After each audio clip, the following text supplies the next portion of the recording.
They used my driveway like I didn't exist, until I made it cost them millions. My property sits just off a narrow 2-lane road, the kind where everyone notices new traffic. 6 years ago, I bought this place for one reason: privacy. A long gravel driveway runs from the road to my house. It cuts through a line of old oak trees and ends at a small workshop behind my home. It's private property, clearly marked.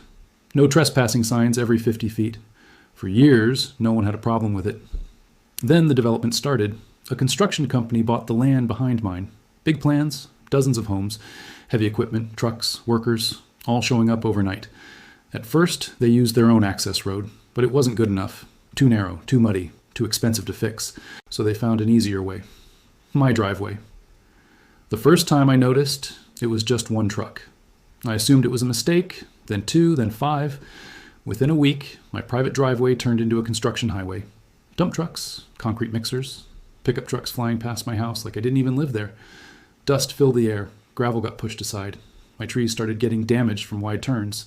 I walked out one morning and stood in the middle of the driveway as a truck approached. The driver slowed down, rolled his window down and said, "Relax, we're just cutting through."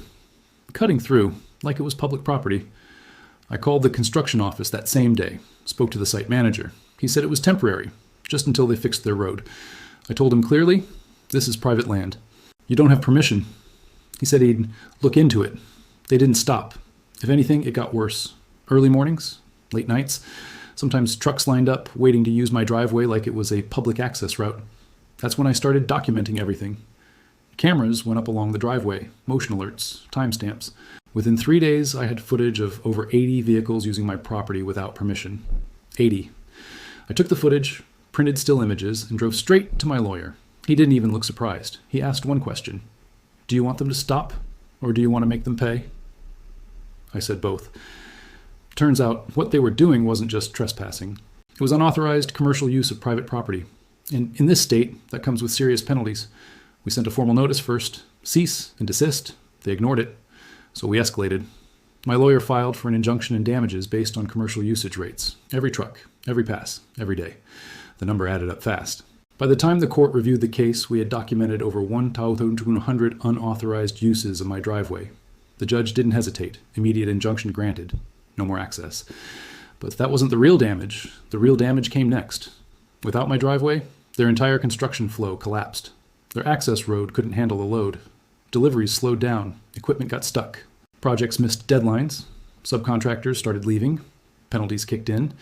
Then came the financial side. The court ordered them to pay for every unauthorized use. Commercial access rates, property damage, legal fees. The total? Just over $2.3 million. The company tried to negotiate, tried to settle, but by then it was too late. Investors pulled out. Projects stalled. Within 6 months, the development was abandoned. Half-built houses, empty lots, all because they thought they could use my driveway like I didn't exist. Now, the driveway is quiet again, gravel restored, trees standing, and every sign still there. Private property. This time, they read it. If you enjoyed this story, like, subscribe, and remember, respect boundaries or pay the price.